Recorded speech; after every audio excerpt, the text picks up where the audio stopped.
Salam dostlar. Bugün bir izləyicimizin istəyini yerinə yetiririk. Leonardo AI-ı sıfırdan öyrənəcəyik. Bu videoda ən güclü süni intelligensiyalarından biri olan Leonardo AI proqramını dərin araşdırırıq. Professional səviyyədə şəkillər yaratmaq, onları videoya çevirmək və bu bacarıqları rəqəmsal dünyada cərət etmək yollarını öyrənmək istəyirsinizsə, ekrana yaxın əyləşin. Zombie apocalypse.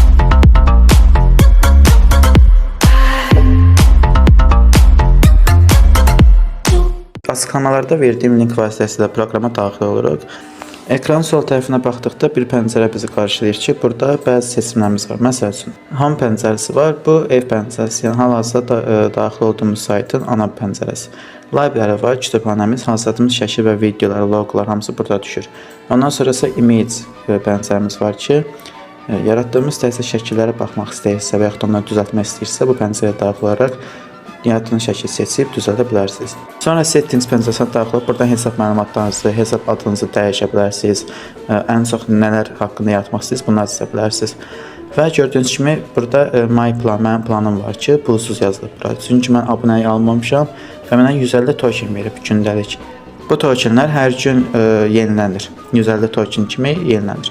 Əgər mən bu günlər işləyib 150 token qutarsam da, sabahlarım yenidən 150 token mənə verəcək. Bu tokenlər vasitəsilə biz şəkil yarada, video yarada və yaxud da şəkillər video çevirməyi edə bilərik. Ondan sonra gördüyünüz kimi aşağıda limitsiz yaratmaq var, tokenlər artırmaq var ki, bunların hamısı premiumdur. Premium setlərə baxasda olsaq, baxın, paketlər mövcuddur ki, mən pulsuz paketdən istifadə edirəm. Burada 8500 token verən var, limitsiz verən var, premium paket var ki, 25000 token verirsə hər gün gündəlik olaraq. Sonra limitsiz şəkildə şəkillərin təmizlənməsi proqramından istifadə edə bilərsiniz.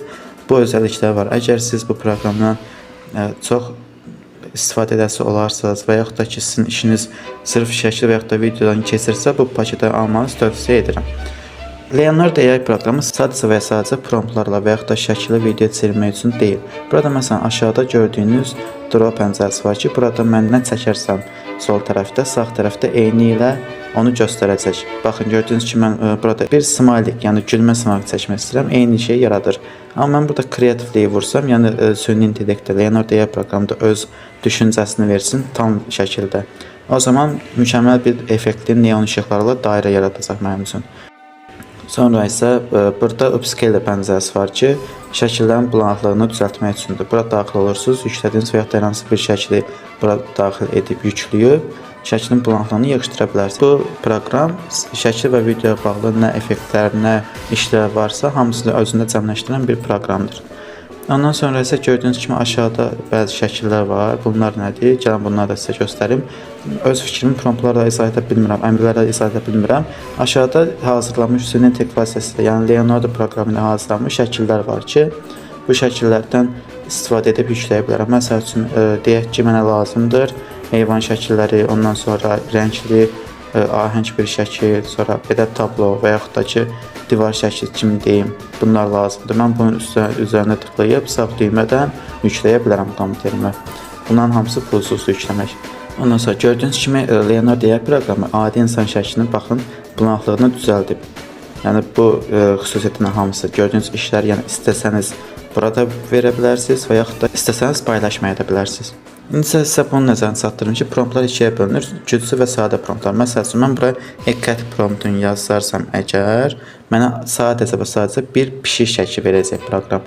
Bu şəklimiz yaranana qədər buradan sizə soltadan göstərmək istədiyim pəncərələr var ki, baxın, burada 3-2-yə, 1-1-ə, 16:9 ölçüdə şəklin ölçüləri var. YouTube-dan çox istifadə olunan ölçü 16:9-dur.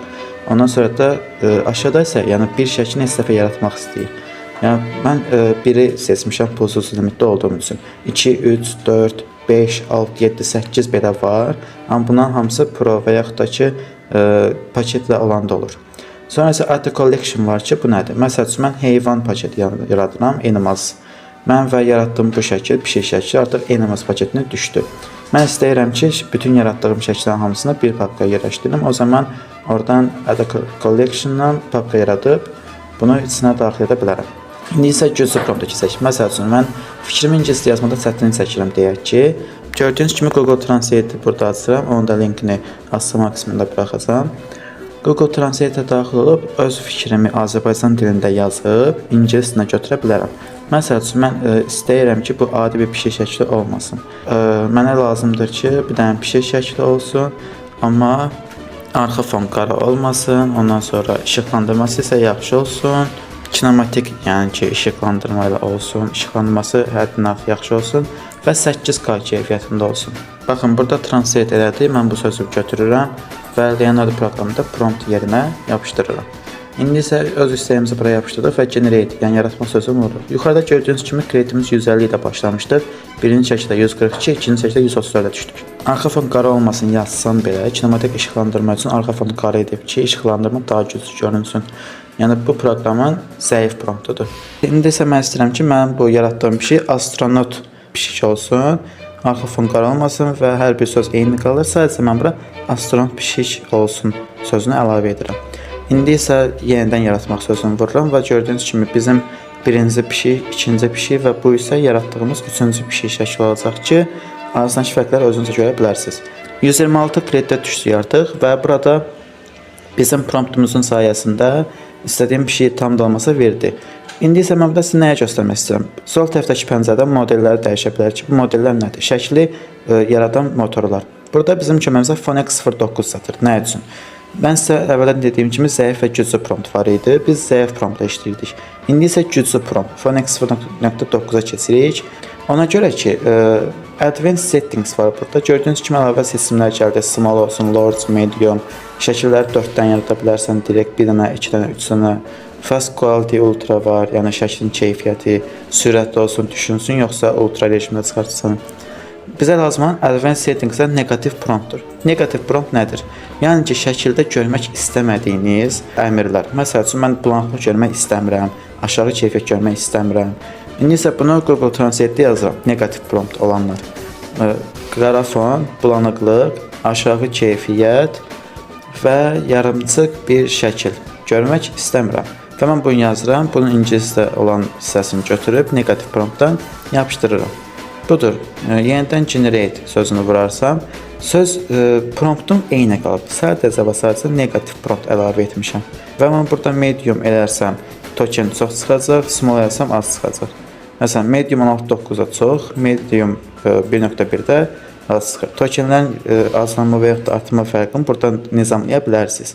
Şəkil nə qədər az, keyfiyyətsiz olarsa, xərclədiyiniz token bir o qədər az olacaq. Baxın, burada 4 şəkli eyni anda yaratdım və budur. Təkcə negativ prompt sözünün köməyi ilə mənim yaratdığım pişik şəkilləri. Astronot bir pişik, arxa fon qara yox, artıq neon işıqlarla bəzədildi. Amma yəni şəkli tam istədiyim kimi yaratdı. Budur, indi isə mən burada 4 seçdiyim üçün və 2 dəfə vurmuşam generate sözünü, ona görə mən 8-dən şəkil verib.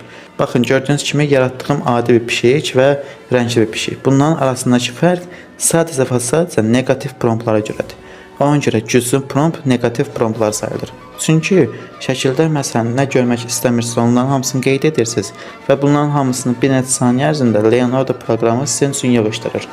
İndi isə bu şəkli videoya çəkməyə göstərim. Məsəl üçün, yüklədiyimiz bir şəkli seçirəm. Olsun bu pişik şəkli.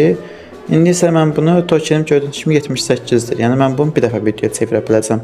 Əgər əmrləri səhv yazarsam və yaxud da başqa bir şey olarsa, bu mənə səhv eləməz. İndi isə baxın, promptu dəyişməmişəm. Sadəcə modeldə bir dəyişiklik yazam ki, mənə ən aşağı qiymətdə, ən aşağı tokenda video çevirmə versin. Yəni mən bir şəkli 200 dəfə video çevirmə ehtimalım olsun. Baxın, indi isə bəli, mən Motion 1 modelini seçdim. Yaratmaq 25 tokenə düşdü. Amma bunun bəzi nəticələri olacaq. Məsəl üçün, bunu sizə göstərim. Bir şəkli yükləyirəm və buradan sayta yerləşdirdim yenidən. Video çevirmək istədiyim şəkli seçirəm. İndi isə mən bura gördüyünüz kimi prompt əlavə edə bilmirəm. Sadəcə və sadəcə generate sözünü vura bildim. İndi generate sözünü vuraq və görək bu şəkil necə videoya çevriləcək. Videomuz yaradılır. Mən sizə videomuz yaradılan qədər, yəni sizə bir də nəzərə çatdırım, modellərin fərqləri olur və fərqlərinə görə tokenlər xərclənir. Bunu unutmayın. İndi isə gördüyünüz kimi mən məsələn prompt yazmaq istəsəm əgər switch-to vururam və burada videonun həmin dəqiqə token qalxdı 75 tokenə. Videomuz yaradıldı, bir şey tərpənmir. Sadəcə arxa fon biraz hərəkətli gəlib. İndi isə məsələn mən buradan istəyir Motion 2.0 fəslə keçmişəm Burada motion control və motion element gəlir mənə. Motion control nədir? Kameranın necə yaxınlaşdığı.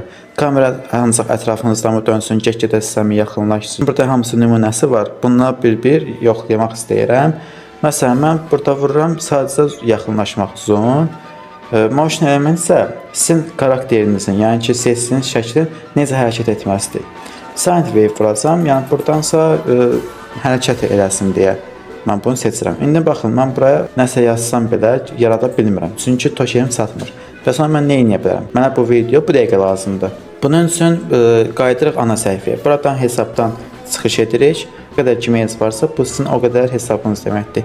Mən başqa bir Gmailimlə bu proqrama daxil oluram. Google vasitəsilə daxil oldum və mənə yeni 150 token verdi mənə. İndi isə baxın, Motion.0-ı açdım. Buradan yaratdığım bir şəkil var idi, bu yox. İstədiyim bir şəkli yükləyirəm. Ondan sonra buraya negativ prompt və yaxud da ki, adi promptun yazıb generate, yəni ki, yaratma düyməsini vura bilirəm. İndi isə gəlin o videoda bu videonun arasındakı bir dənə fərqə baxacağıq. Orada heç nə yaza bilmirdim, negativ promptum yox idi və 25 token xərcləyirdim. Burada isə hər bir şey yaza bilərəm, negativ promptum da var. Pis cəhət nədir? 75 token gedəcək. Yəni 2 dəfə video yarada bilərəm. Gördüyünüz kimi artıq mən seçimlərimi buradan seçdim. Yüksəkliyi artıranda keyfiyyəti qaldırıb 720p qoyanda 150 token xərcləyəcəm. Bəli, keyfiyyət yüksək olsun, amma yaradılsın. Kameraya yaxınlaşan bir pişik şəkli və arxa fon hərəkətlidir. Yəni şəkildə video çəkmək yoxladım. İndi isə keçək ən əsas məsələyə. Mən sizə videonun başında demişdim ki, sizə rəqəmsal dünyada pul qazanmanın yolunu göstərəcəm. Bu Leonardo AI proqramında yaxşı, bəs deyərsiniz ki, şəkil və video yaratdım. Amma mən bir YouTube ürədicisi deyiləm, video çəkmirəm. Mən bu şəkillə video nə edəcəm? Açıqlama qismində verdiyim 2 dənə link vasitəsilə hər hansı birinə fərqi yoxdur. Daxil olub burada hesab yarada bilərsiniz. İlk proqramımızın adı Adobe Stock proqramıdır. İkinci proqram isə Shutterstock proqramımızdır. AI ilə süni intellektlə yaradılmış şəkillərin buraya yüklənib, buradan satışdan kömək etmək üçün yaradılmış saytlardır. Məsələn, Shutterstock proqramında gördüyünüz kimi daxil olan kimi $99 bir abunəlik paketi almamızı istəyir. Yəni bunu alırsınız, ondan sonra girib şəkil və yaxud da videoları yükləyə bilərsiniz limitsiz bir şəkildə. Əgər sizin burada bir hesabınız varsa və mən abunə olub gəlib sizin şəkil və yaxud da videonuzu yükləyirəmsə, sizə də müəyyən miqdarda pullar gəlir hesabınıza. İndi isə Adobe Stock proqramına keçək. Bu daha güncəlləşmiş, daha yaxşı və daha böyük bir saytdır. Buradan nələri görə bilərik? Məsələn, şəkillərin hamısı daha keyfiyyətli olur. 4K, əgər istəsəniz 4K ölçüsündə belə videolar var. Yəni bunların hamısı süni intellektdən hazırlanmış və yaxud da ərsəyə gəlmiş video və yaxud da şəkillərdir. Məsəl üçün mən buradan yemək mövzusuna daxil oluram. Mən bir restoran işlətdiyim üçün buradan bu şəkil tutaq ki, mənə lazımdır. Mən bunu yükləmək istəyirəm. Artıq görün, yəni bir şəkil mənim üzərimə 250 və yaxud da $120 üzərimə gəlir. Piksel fərqinə görə, yəni keyfiyyət fərqinə görə qiymətləri dəyişir. Yəni fikirləşin ki, sizin yaratdığınız şəkli sadəcə ayda bir dəfə yüklənsə, sizin buradakı gəliriniz nə qədər ola bilər? Buradan isə dosya türünü seçsəm, JPEG deyir, yəni mövzusu nədir, yiyəcək. Yəni bunların hamısını baxıram, mən istədiyim kimidir, bəli, mən bunu alıram və yaxud da yükləyirəm. Dostlar, bu günlük videomuz bu qədər. Gələn dəfədən inşallah hansı süni intellekt proqramını daha da dərinə öyrənmək istəyirsinizsə və yaxud da hansı bir mövzuda video görmək istəyirsə, bunu şərhlərdə yazmağı unutmayın. Gələn videoda görüşəndək salamatla qalın.